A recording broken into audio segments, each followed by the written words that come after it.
Hello friends, welcome to my channel Swati's किचनमध्ये तुमचं खूप खूप मनापासून स्वागत.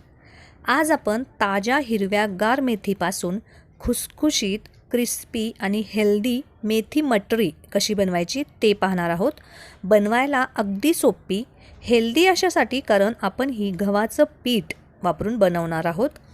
मेथी आणि गव्हाचं पीठ वापरून अतिशय टेस्टी अशी ही आजची रेसिपी आहे. चला तर मग सुरुवात करूयात. यम्मी रेसिपी मेथी मटरी.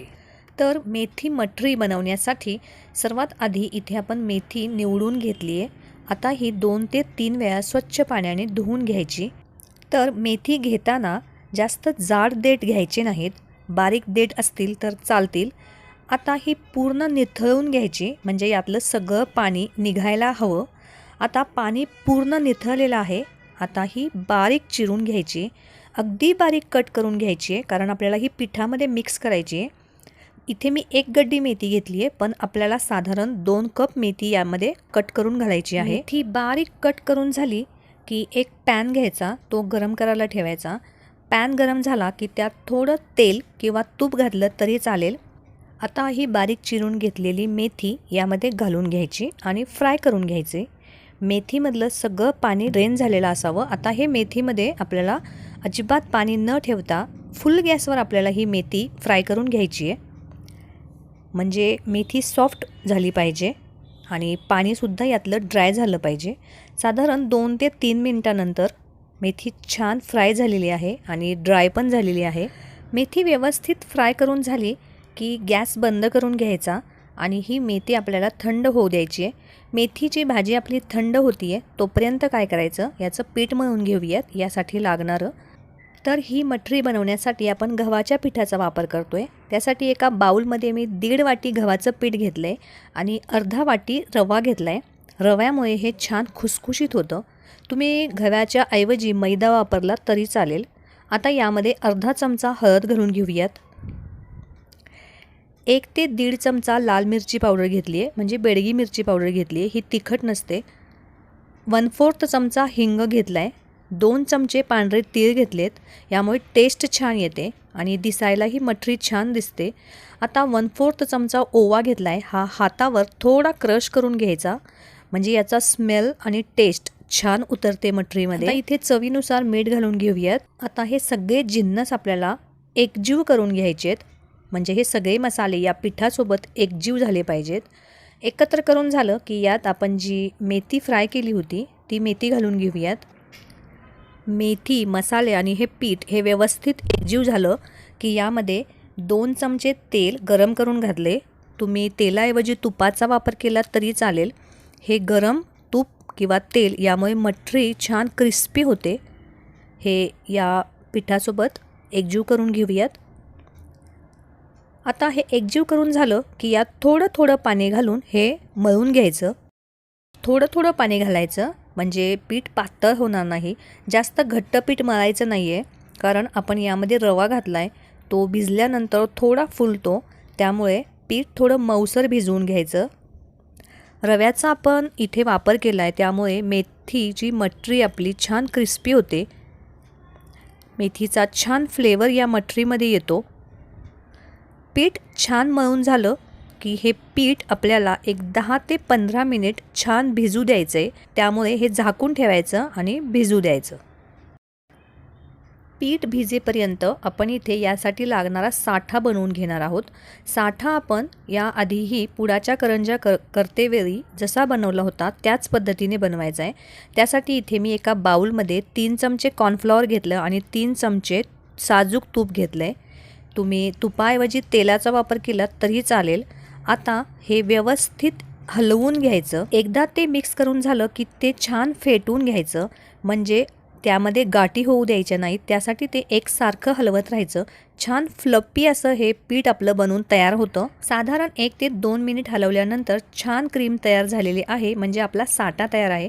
आता आपलं पीठ पण छान भिजून तयार आहे. हे थोडं परत मळून घ्यायचं. 10 ते 15 मिनिट भिजवणं गरजेचं आहे, म्हणजे पीठ छान सेट होतं. आता याचे गोळे करून घेऊयात. चपातीसाठी आपण जेवढे गोळे घेतो तेवढाच आकाराचा बॉल आपल्याला इथे घ्यायचा आहे आणि याचे गोळे तयार करून घ्यायचे आहेत. आता हे लाटून घेऊयात. पातळ लाटून घ्यायचं. थोडं कोरड्या पिठाचा वापर केलात आणि पोळी लाटून घेतली तरी चालेल. साधारण एवढी आपली पोळी लाटून झालेली आहे. आता ही साईडला ठेवायची आणि याच पद्धतीने आपण अजून 3 पोळ्या लाटून घ्यायच्यात. बाकीच्याही पोळ्या आपण याच पद्धतीने लाटून घेऊयात. तर सगळ्या पोळ्या माझ्या लाटून झालेल्या आहेत. आता काय करायचं, जो साठा आपण बनवला होता किंवा जो तयार केला होता तो या पोळीला लावून घ्यायचा. थोडा थोडा साठा हाताच्या साह्याने किंवा चमच्याच्या साह्याने सगळ्या बाजूला लावून घ्यायचा. यात कॉर्नफ्लॉवर आहे, यामुळे काय होईल, आपली मठरी आतून क्रिस्पी होईल.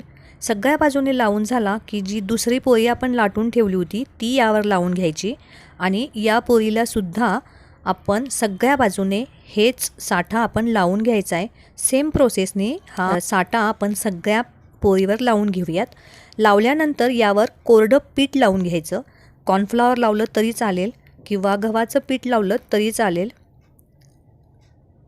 असं पीठ सगळ्या बाजूने स्प्रिंकल करून घ्यायचं. स्प्रिंकल करून झालं की थोडं स्प्रेड करायचं आणि यावर आपली तिसरी पोळी जी आपण लाटून घेतली आहे ती यावर लावून घ्यायची आणि सेम प्रोसेसनी सगळ्या ज्या लेयर्सला आपल्याला साठा लावून घ्यायचा आहे आणि त्यावर पीठ लावून घ्यायचं आहे. त्यामुळे काय होतं, पीठ लावल्यामुळे हे लेयर्स एकमेकांना चिकटत नाहीत आणि आपले भरपूर लेयर्सची मटरी बनवून तयार होते आणि आतूनसुद्धा अशीच खुसखुशीत तयार होते आणि हलकी फुलकी होते. 4 पोळ्यांचा लेयर्स लावून झाला की याचा रोल करून घ्यायचा.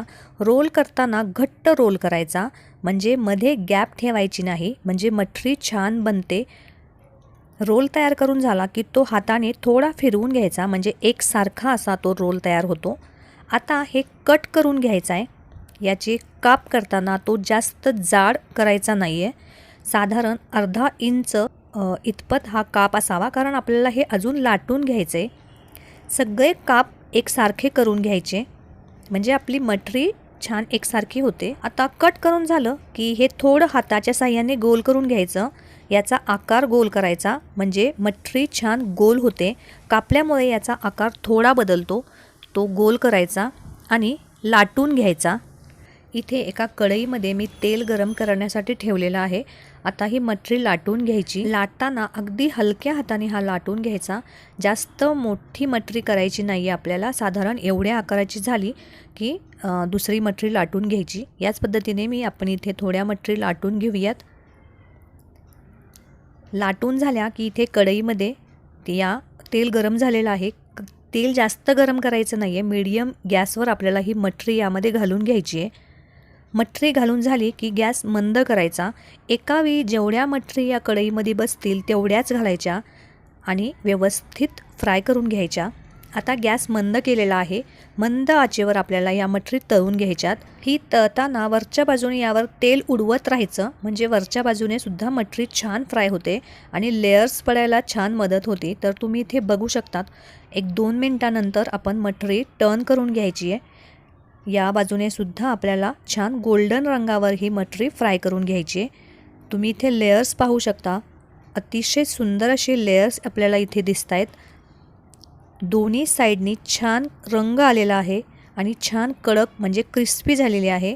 व्यवस्थित रंग आला की या मटरी काढून घ्यायच्या आणि याच पद्धतीने दुसरा राऊंडसुद्धा आपण तळून घेऊयात. मस्त खुसखुशीत क्रिस्पी आणि चविष्ट अशी मेथी मटरी आपली बनवून तयार आहे.